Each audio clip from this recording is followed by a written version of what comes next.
हर खबर पर होगी आपकी पकड़। डाउनलोड कीजिए एबीपी लाइव ऐप। इस वक्त आपको बता दें, विपक्ष की एक अहम बैठक शुरू होने वाली हो गई है और दूसरी तरफ पीएम मोदी ओडिशा पहुंच चुके हैं और अब से थोड़ी देर पहले उनका विमान भुवनेश्वर पहुंचा। लेकिन इस वक्त बड़ी खबर आपको दे दें, विपक्षी पार्टियों की कांग्रेस की अगुवाई में बैठक शुरू हो चुकी है। इसमें तमाम विपक्षी दल हिस्सा ले रहे हैं, लेकिन एसपी, बीएसपी और आम आदमी पार्टी इस बैठक का हिस्सा नहीं है। इस बैठक में आज ये तीन दल हिस्सा नहीं ले रहे हैं और इस वक्त की बड़ी खबर हम आपको दे रहे हैं, विपक्षी दलों की बैठक शुरू हो चुकी है। हालांकि कांग्रेस का दावा था कि 28 दल जुटेंगे इस बैठक में, लेकिन समाजवादी पार्टी, बहुजन समाज पार्टी और आम आदमी पार्टी ने इस बैठक में शामिल होने से फिलहाल इनकार कर दिया है। अपना रुख उन्होंने स्पष्ट कर दिया था पहले ही कि वो दल इस बैठक में हिस्सा नहीं लेंगे। आपको बता दें, इस बैठक में प्रवासी मजदूरों के मुद्दे को लेकर, अर्थव्यवस्था के मुद्दे को लेकर, 20 लाख करोड़ के पैकेज को लेकर चर्चा होनी है। कांग्रेस की तरफ से यह बैठक बुलाई गई है और इस बैठक में ये तीन जो दल हैं, समाजवादी पार्टी, बीएसपी और आम आदमी पार्टी, ये इस बैठक का हिस्सा नहीं है। देखिए, हमारे साथ हमारे वरिष्ठ सहयोगी पंकज झा भी जुड़ गए हैं न्यूज रूम से इस पर चर्चा करने के लिए। आशीष कुमार सिंह दिल्ली से, प्रशांत हमारे साथ दिल्ली से जुड़े हुए हैं और रणवीर हमारे साथ लखनऊ से जुड़े हुए हैं। आशीष, सबसे पहले मैं आपके पास आऊंगा, बैठक शुरू हो गई है, तीन अहम दल हिस्सा नहीं बन रहे हैं, क्या कुछ और जानकारी है?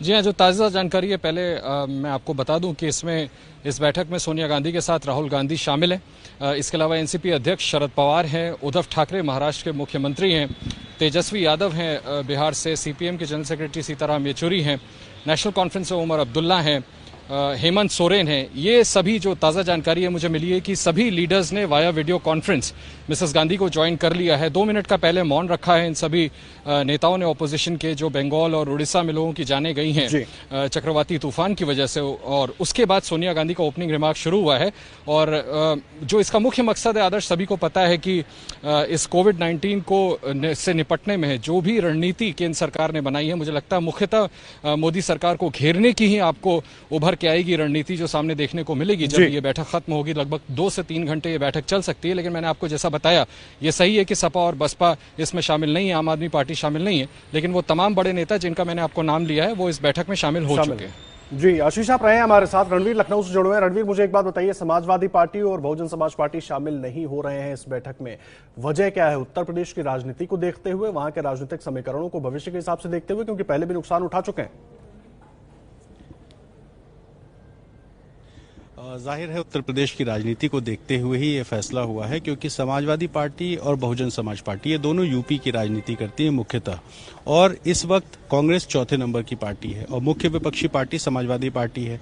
लगातार सपा योगी सरकार पर हमला कर रही है और ये कोशिश कर रही है कि ये बताया जाए कि यूपी में बीजेपी का विपक्ष समाजवादी पार्टी है। ऐसे में, और साथ एक और तर्क है, सपा के एक नेता से मेरी बात हो रही थी कुछ लोगों से, उन्होंने कहा कि जब मध्य प्रदेश में सरकार बनानी थी तो उन्होंने कांग्रेस को समर्थन दिया, लेकिन सरकार बनाते वक्त सपा को पूछा नहीं कांग्रेस ने। और साथ ही जब बसों की राजनीति शुरू हुई तो एक कोशिश हुई कि कांग्रेस को विपक्ष बनाने की, लेकिन सपा इस टाइम कांग्रेस का साथी बनकर दिखना नहीं चाहती है। तो ये सीधी सीधी वजह है कि वो चाहते हैं कि सीधी लड़ाई अखिलेश बनाम योगी दिखाई दे, इसलिए वो इस बैठक से दूरी बनाए हैं। और अगर बसपा की बात करें तो मायावती के बीते कुछ दिनों के अगर आप ट्वीट देखेंगे तो मायावती ना बीजेपी के पक्ष में जा रही है, ना खिलाफ जा रही है, ना कांग्रेस के पक्ष में जा रही है, ना खिलाफ जा रही है। वो लगातार एक ऐसी बीच की राजनीति कर रही है जिसमें वो कोशिश करती हैं कि दोनों को ही टारगेट करें और ये बताएं कि इस वक्त वो जनता के साथ खड़ी है। तो इसी वजह से इन दोनों पार्टियों ने कांग्रेस की इस मीटिंग का बहिष्कार किया। आप रहे हमारे साथ, प्रशांत भी हमारे साथ जुड़े हैं। प्रशांत, राजनीति इस बैठक को लेकर बहुत तेज हो गई, खास करके दिल्ली की बात करें, आम आदमी पार्टी भी शामिल नहीं हो रही है। पहले उनकी तरफ से जानकारी दे दी गई थी कि वो शामिल नहीं होंगे। वजह क्या है? केवल राजनीतिक समीकरण है या बार बार जिस तरह से अरविंद केजरीवाल अपनी प्रेस कॉन्फ्रेंसेस में कहते रहे कि सरकार से सहयोग मिल रहा है, उसमें अभी कोई खलल नहीं चाहते, वो कुछ इस तरह की बात? देखिए आदर्श, जितनी भी पार्टियों का नाम लिया गया, अभी आशीष ने और रणवीर ने लिया, सपा, बसपा या आम आदमी पार्टी, आपको याद होगा जनवरी में सिटीजनशिप अमेंडमेंट एक्ट को लेकर भी इसी तरह से सोनिया गांधी की ओर से एक मीटिंग बुलाई गई थी विपक्षी पार्टियों की, उसमें भी आम आदमी पार्टी ने हिस्सा नहीं लिया था। आम आदमी पार्टी ने उस वक्त भी कहा था कि कोई निमंत्रण नहीं मिला है उनको इस बैठक में शामिल होने के लिए। इस बार भी यही तर्क दिया गया। जाहिर है जो सपा और बसपा के लिए कारण बता रहे थे रणवीर, आम आदमी पार्टी की दिल्ली में कमोबेश यही स्थिति है। वो नहीं चाहती है कि या तो बीजेपी या कांग्रेस के खेमे में दिखाई पड़े, वो अलग से चलना चाहती है, क्योंकि दिल्ली में उसकी लड़ाई दोनों ही बीजेपी और कांग्रेस दोनों से है। इसलिए आम आदमी पार्टी, सपा और बसपा पहले भी इन सभी बैठकों में शामिल नहीं होती रही है अपने अपने राजनीतिक कारणों से। जी, आप रहे प्रशांत हमारे साथ। हमारे वरिष्ठ सहयोगी पंकज झा भी न्यूज रूम से जुड़े हुए हैं। पंकज, मुझे एक बात बताइए, इस पूरी राजनीति को आखिर कैसे देखें? एक तरफ विपक्ष बैठक बुलाता है कोविड-19 को लेकर सरकार की नाकामियों को उजागर करने के लिए, मुद्दे उठाने के लिए, दूसरी तरफ जो अहम दल हैं जो कांग्रेस के साथ रहे हैं वो अब साथ आते नहीं दिख रहे हैं।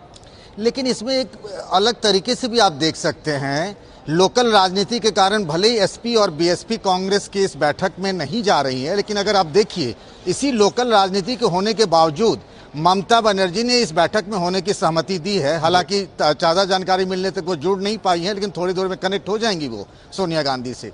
और इसको बड़े परिप्रेक्ष्य में देखिए, जो बात कांग्रेस या राहुल गांधी पहले से कहते रहे थे कि राज्य सरकारों को अधिक अधिकार मिलना चाहिए, जब कोई गाइडलाइन बनता है, केंद्र सरकार कुछ तय करती है।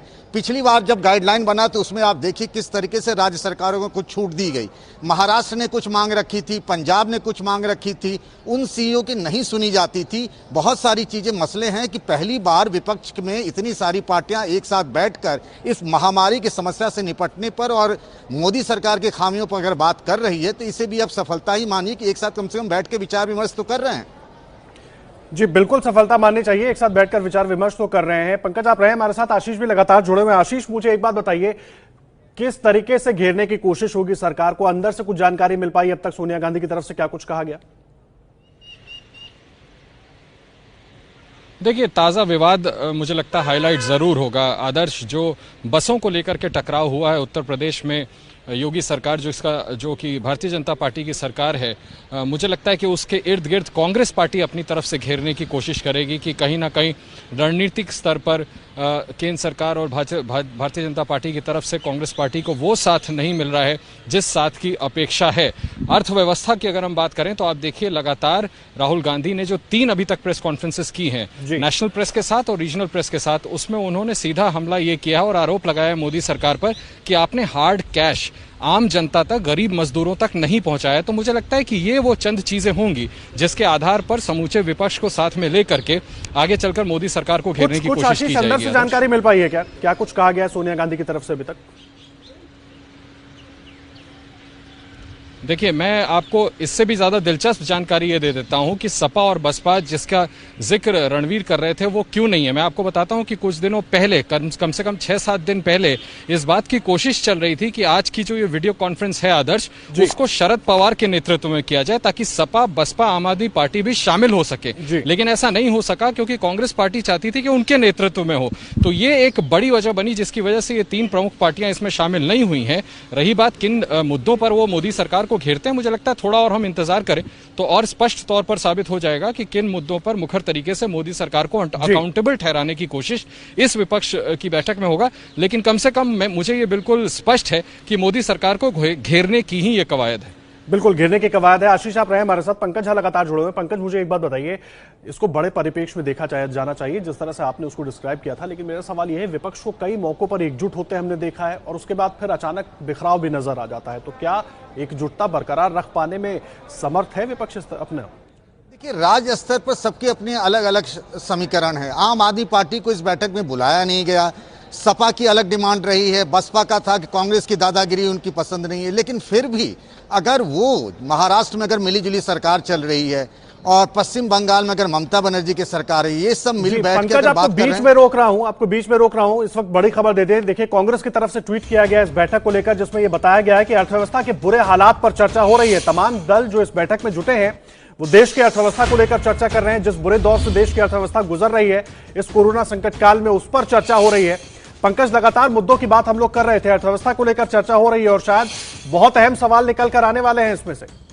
जाहिर सी बात है, अगर आप देखिए पिछले दिनों की बात ही, छत्तीसगढ़ में न्याय स्कीम लॉन्च किया गया है। कांग्रेस बार बार इस बात को उठा रहे हैं। जैसा आशीष कह भी रहे थे, राहुल गांधी अपने सभी प्रेस कॉन्फ्रेंस में लगातार देश की चौपट होती अर्थव्यवस्था और जो गरीब मजदूर हैं उनको किस तरीके से मदद की जाए उस पर बात कर रहे हैं। राज्य सरकारों के पास संसाधन नहीं है, उनको जीएसटी का शेयर नहीं मिला है, जो जहां पर विपक्ष की सरकार है उनको बहुत अधिक मदद नहीं मिल पा रही है। तो जाहिर सी बातें हैं कि इस पूरी बैठक में अर्थव्यवस्था ही फोकस में रहेगी। जी, आप रहे पंकज हमारे साथ। आशीष भी जुड़े हुए हैं, प्रशांत वर्मा भी जुड़े हुए हैं। प्रशांत, मैं आऊंगा आपके पास, एक बार मैं आशीष का रुख कर रहा हूं। आशीष, कुछ अर्थव्यवस्था को लेकर बातचीत हो रही है, इस तरह का ट्वीट किया गया है कांग्रेस पार्टी की तरफ से, और कुछ अहम जानकारी, क्योंकि बहुत सारे मुद्दे हैं जिस पर कोशिश होगी कांग्रेस की एक राय बनाने की सबकी।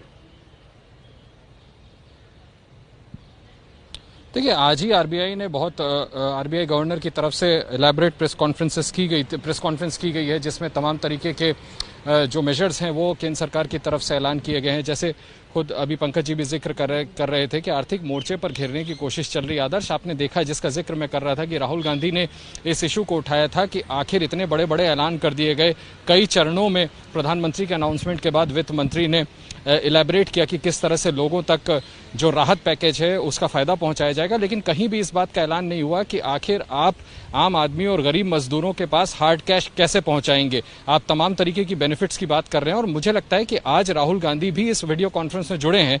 मुझे लगता है कि वो अपने इस आर्गुमेंट के इर्द गिर्द एक विपक्षी एकता बनाने की कोशिश जरूर करेंगे, क्योंकि मैं फिर दोहरा दूं कि पिछले कुछ दिनों में, आदर्श, आपने भी देखा, हमने भी देखा कि लगातार राहुल गांधी की कोशिश इस बात को लेकर के अकाउंटेबल बनाने की थी प्रधानमंत्री मोदी को और मोदी सरकार को कि आप सीधे आम जनता और गरीब मजदूरों के हाथ में पैसे क्यों नहीं पहुंचा रहे हैं। दूसरी बात मुझे लगता है सबसे महत्वपूर्ण होगी माइग्रेंट लेबर्स का जो पलायन हुआ है उसको लेकर के क्यों नहीं तैयारी की गई, उसको लेकर के क्यों नहीं प्रिकॉशंस ऐसे लिए गए कि मजदूरों को उनकी जगह तक। कांग्रेस का आर्गुमेंट ये नहीं रहा है कि आपने उनको क्यों नहीं यहीं पर रोक लिया। कांग्रेस टू दी कॉन्ट्ररी, आप देखिए, लगातार ये आर्ग्यू करती रही है कि मौके क्यों नहीं दिए गए उनको जाने के लिए, उनके लिए व्यवस्था क्यों नहीं की गई जहां जहां उनके डेस्टिनेशन है वहां तक पहुंचने के लिए। तो ये तमाम ऐसे बड़े सवाल है, मुझे लगता है आर्थिक मोर्चे पर और मजदूरों के लाजमी सवाल, जिसको लेकर के आज विपक्ष समूचा एक होकर के मोदी सरकार को अकाउंटेबल बनाने की कोशिश करेगा, मोदी सरकार को घेरने की कोशिश करेगा। आदर्श जी, आशीष आप रहे हमारे साथ। प्रशांत, मैं आपका रुख कर रहा हूं। मुझे एक बात बताइए, तमाम बातचीत जिस तरह से आशीष बता रहे हैं, साथ ही साथ अगर उसको लोकल राजनीति से जोड़ दें तो दिल्ली के हिसाब से उसको कैसे देखें? पंकज ने साफ कहा कि सबकी अपनी अपनी मजबूरी है और उसी हिसाब से बीच का रास्ता निकालने की कोशिश हो रही है। नहीं, देखिए, जैसा मैंने बताया, चूंकि आम आदमी पार्टी अब शामिल ही नहीं हो रही है इस बैठक में, लेकिन जो आशीष बात कर रहे थे उसमें 2-3 मुद्दे और भी उठेंगे, आदर्श, क्योंकि इसमें कई पार्टियां ऐसी है, रीजनल पार्टी है, लेकिन राज्यों में उनकी सरकार है। ममता बनर्जी की बात है, आज सुबह ही डेरेक ओब्रायन ने एक आर्टिकल लिखा है एक अंग्रेजी अखबार में, उसमें उन्होंने जी, आपको प्रशांत रोक रहा हूं बीच में। इस वक्त की तस्वीरें हम अपने दर्शकों को दिखा रहे हैं। कांग्रेस की अहम बैठक जारी है, तमाम लोग आप देख रहे हैं, वीडियो कॉन्फ्रेंसिंग के जरिए ये बैठक हो रही है और सोनिया गांधी अब से कुछ मिनट पहले इस बैठक को संबोधित कर रही थी और तमाम नेता अलग अलग राज्यों के जुड़े हुए हैं। वीडियो कॉन्फ्रेंसिंग के जरिए इस बैठक से सरकार को घेरने की कोशिश हो रही है, वो चाहे बात अर्थव्यवस्था की हो, चाहे कोविड-19 को लेकर नीतियां बनाने की बात हो, चाहे प्रवासी मजदूरों को मदद पहुंचाने की बात हो। आप देख रहे हैं एचडी देवेगौड़ा इस वक्त मौजूद है, तस्वीरें हम आपको दिखा रहे हैं, इस वीडियो कॉन्फ्रेंसिंग के जरिए जुड़े हुए हैं तमाम नेताओं के साथ। और सोनिया गांधी, आपको जो पहली तस्वीर दिखा रहे थे बड़ी स्क्रीन पर नजर आ रही थी, इस वक्त वो संबोधित कर रही थी। और एचडी देवेगौड़ा को आप देख रहे हैं, पूर्व प्रधानमंत्री को, ये भी जुड़े हुए हैं इस बैठक में और तमाम नेता अलग अलग विंडो में मौजूद हैं। बैठक लगातार जारी है।